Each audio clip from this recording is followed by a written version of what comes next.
Okay guys, behind me we have a 2014 BMW M6 competition. In this video, I'm gonna be telling you guys some of the things I love about it, some of the things I dislike about it, because I don't really dislike much about it, because I actually wanted one of these at one point, and I would still love to own one. But another reason I wanted to make this video is I honestly think this is your biggest bang for your buck M car at this time right now in 2024, meaning that it is under 40 grand. Under 35 you can find some nice ones with under like 70, under 80,000 miles clean title. Unfortunately, this one is a convertible. I prefer the Grand Coupe or the Coupe, but we're gonna go over some of the specs on it. So this one is a 2014 M6 convertible. It's got the DCT. It gives you the spirited driving emotions. It gives you all of the bangs, the kicks, everything. It's just better than anything that BMW is putting out right now with their ZF8 transmissions.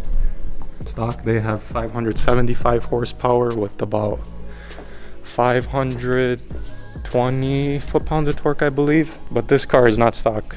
This car has evolved downpipes with a stage 2 boot mod tune, so I think it's pushing around 700 horsepower, and it is a complete animal. But to start off the video, I'm gonna be going off some of the things that I love about this car. And number one is gonna be the styling on it.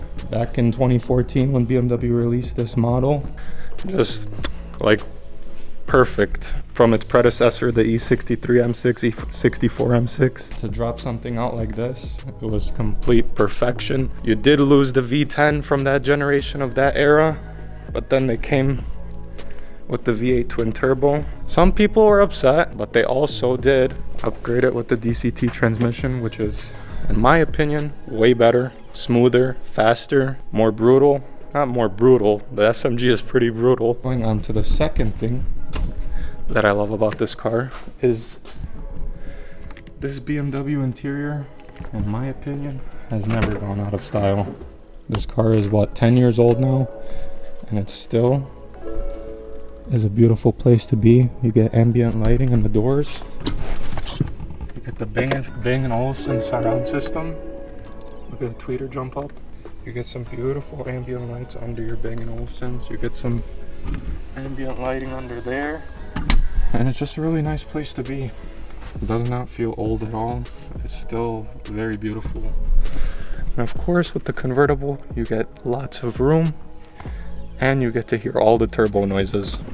Going on to the third thing, in my opinion, stock. These cars are very muffled. They don't sound that great. But this car, with the full stock exhaust and catalyst downpipes, it sounds insane when you get on it, because when you stay under like 3,000 RPM, it's still pretty quiet, but then when you get above that, it screams. Like really, it screams. I'm gonna do some sound clips for you guys in a bit. This car really, compared to like my F90 or anything, the F90 feels so soulless compared to this car. I believe that this generation of these M cars was honestly the last era that we're gonna get of a real M car, even though I don't think we're gonna get anything like this anymore, honestly. So in the future, if the F90 is not good anymore, honestly, an F80 or an M6 Grand Coupe for me, I would be pretty happy with, or an Aventador. So going on to about the fourth thing, so I covered the styling, the exhaust note, and the interior is beautiful. I think that these wheels are some of the most beautiful BMW wheels that they have released, these competition wheels that they came on the M5 and the M6 in this generation. The concave on this car is on stock ride height with no spacers or anything. Pretty nice. Look at these headlights, dude. Beautiful. This is what BMW is missing now. Angel eyes. How did they get rid of this? I don't understand it. Now they just have stupid like lines. I don't understand it anymore. I guess that's why they have to make new stuff so you can like the old stuff. For the fifth thing, I'm gonna give this car 10s on the board for overall driving experience. This car with the DCT, the 4.4 liter V8 twin turbo engine. Everybody hears horror stories about them, but when you take care of them, they're absolute good engines. Nothing to be afraid of. Some cars are lemons, some cars are junk, but that's, in my opinion, mostly due to lack of taking care of them, not doing oil changes, and just beating out of them without any care in the world. This car's been maintained properly. It's been driven hard, but it's taken care of, so it's been a good car, you know? For the driving experience, like I said, compared to like the F90 or an M8 or something, they feel numb. This car, even though it has some sort of newer technology in it, it still feels like raw, like you feel the car, you know what I mean? I'm gonna do some driving for you guys, show you guys what I mean, but overall, this has to be one of my most favorite M cars to date, I think so. Just overall looks, driving experience, everything. This car and the F80 are at the top list for me. F90 was at the top, but that was before I actually drove something like this. And I think it was the downpipe and the tune that woke it up mostly, because before that it was pretty quiet and it wasn't that exciting, I would say. It was still fun, but it wasn't like anything like how crazy it is now with the downpipes and the tune. Moving on to some things that I dislike about the M6 is, honestly, I feel like the rear diffuser could use a little more oomph, but that's why Vorsteiner sells a really nice diffuser. Of course, some people don't like to install any aftermarket parts on their car. Overall, pretty nice. I just feel like this part could use some work, like right there. Now we're inside the car. This is based on options, not the actual car itself. But if you do get an M car, I highly recommend you get a full leather and not this extended leather. It just makes it look way cheaper and not as nice inside. When you get full leather, it looks like this leather all on the dashboard, nice and smooth. But then if you don't get the full leather, you get this extended leather. It's nice, but it's not, it feels like, I don't know how to explain it, like rubbery, I would guess. I don't know. Not like rubbery, but it's not like quality, you know? How it's like nice and smooth here. You get it here on some panels, but if you had full leather, you would get the same leather all around, and it just makes it feel way more luxurious and nicer overall look, I would say. Another thing is, this car, they say it's meant for 4 people, but that's not meant for 4 people. These seats are completely useless in the back. I'm gonna squeeze myself in there. I'm about 6'1", 215 pounds. So I'm gonna try and squeeze back there and show you guys what it looks like. This is with the seat fully up. And back here we have legroom now, but now the person in the front is gonna be crying. So I'm gonna get adjusted to what I would sit at in the back. And trust me, it's not gonna be comfortable for this guy. Okay, so this is me getting in the back. Okay, I can put the seat back. Okay, this is me sitting comfortably. I have like this much knee room, barely. So if it crash, my knees are done. I'm kicking, not good. Now we're gonna go in the front, struggling to get out. I'm gonna do a little point of view. So this is me getting in the car, in the front. This is me trying to sit comfortably. Knees are at the dash. Let me show you guys in the back now. Of course, with the roof open, it's way easier, but getting into a coupe, way more uncomfortable. So that's with me sitting comfortably in the back now. Knees are still hitting the passenger. But overall, not terrible. This car for convertible, not bad. But I don't like the soft top, even though it looks nice with it open, but the soft top when it's up, But of course, you have 3 different models of this vehicle. You have a coupe, 4-door, and you have the convertible. Me personally, I wouldn't buy a convertible. If I were to buy a convertible BMW, I think it would be an F83 M4, because those come with a hardtop. And they don't look terrible with them up. I want to show you guys, if you guys are interested in a convertible, I'm going to show you guys how the soft top goes up. Basically, you just put the vehicle on. And this, I don't know, this is really stupid to me.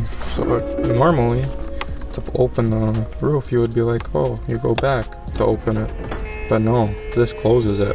So to close it, you would push down. I would think that means close it, but I guess not. Now we got retractable top complete. You guys want to see what it looks like? Still looks nice.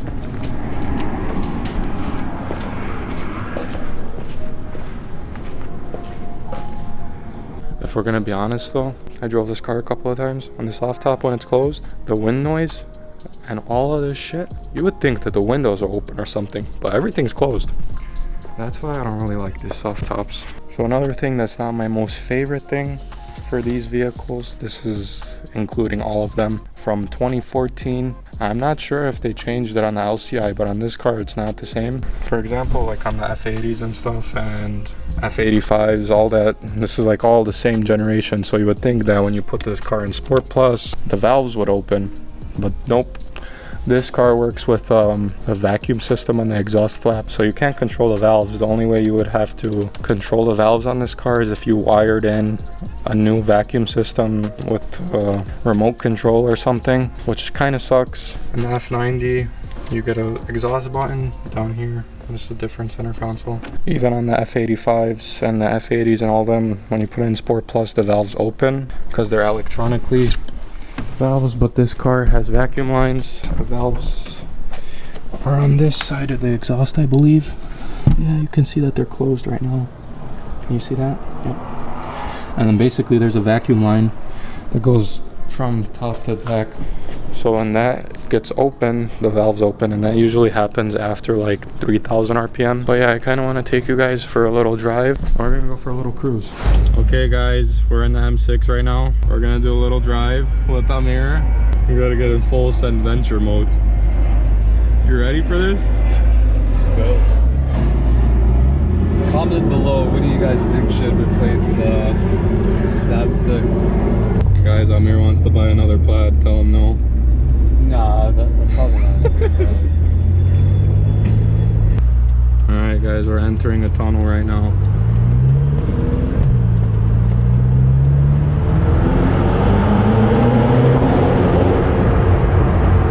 This guy has no idea what he's doing.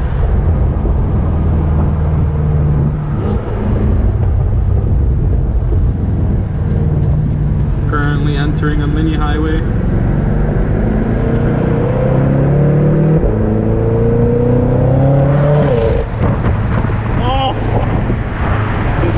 Are smiling.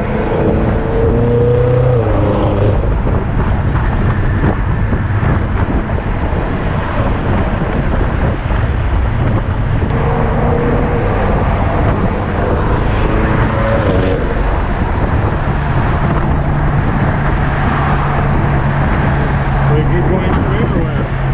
What do you think?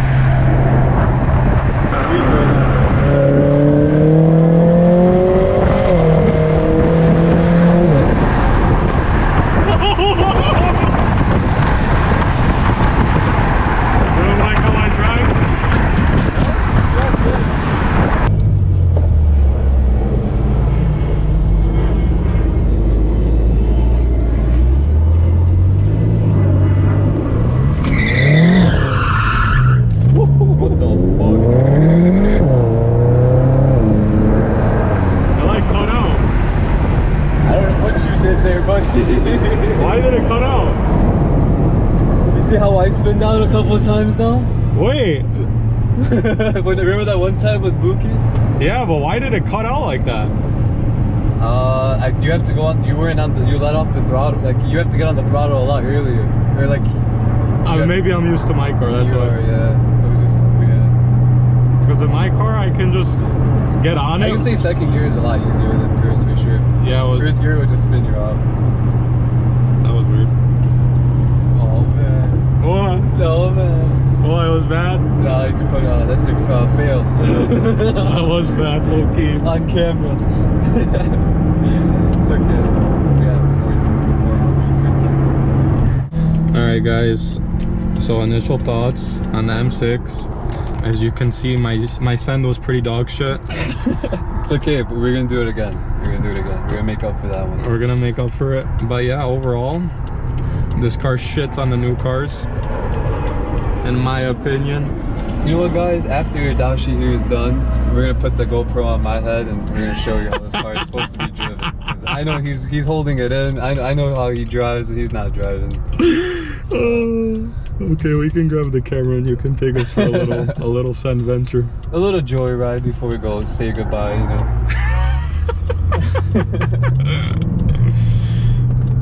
Alright guys, let's try and redeem ourselves right now.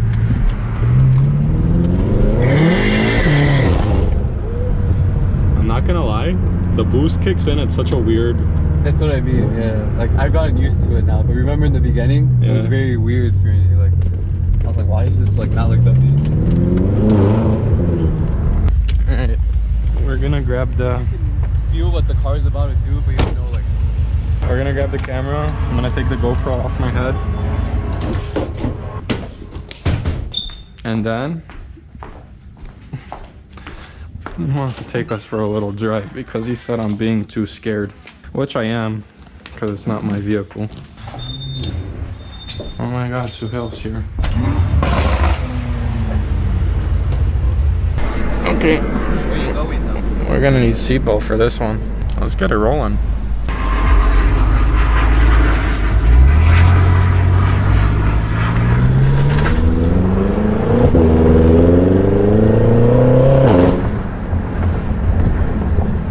Bad bump. Ow. Let's see if Suhail can keep up with this thing. Let's see. So I guess someone's coming to look at this car tomorrow because it's for sale. Are you sad?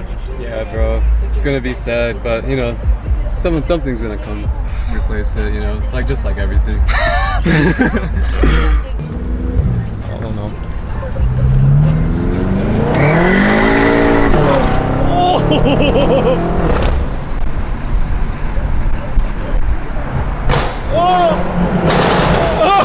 What the?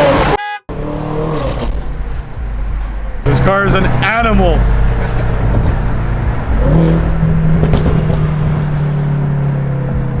Oh, it's gonna be sad to see this one go. See, I would drive my car like that or something, but I feel too bad to do that to someone else's car.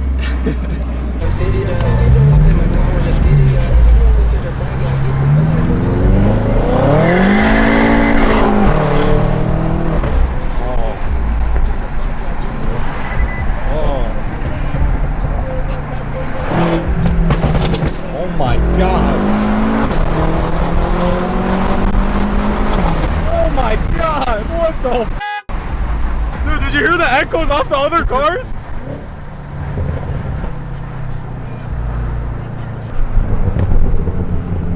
Oh, that sounds so good. I honestly think that these sound better than that, like the newer ones. Right? They sound like more exotic.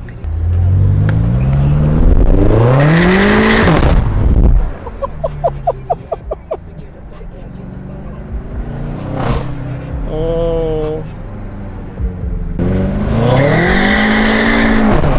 Oh my god. The animal. Dude, this thing, it feels like it wants to kill you. Nah, do not do it. No, do not do it here.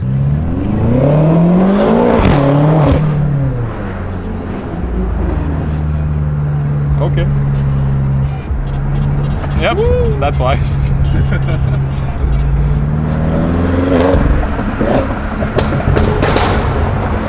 Oh my god. It's loud, bro.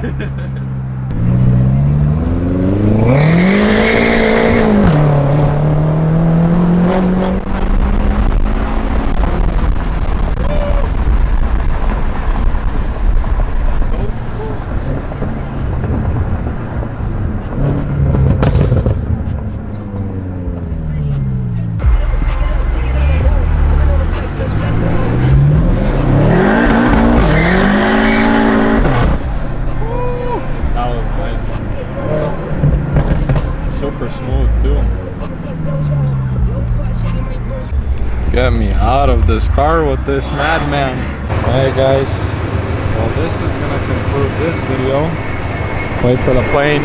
I always wanted to do a little video on this car since he had it. If you guys are interested in an M6, or you guys were looking at them, or potentially wanted to buy one, I wanted to make a little video for you guys so you guys could see what it can be capable of, what it's about. If you guys enjoyed this video, do not forget to like, comment, subscribe, share the videos, turn that notification bell on. And until the next one, we are out.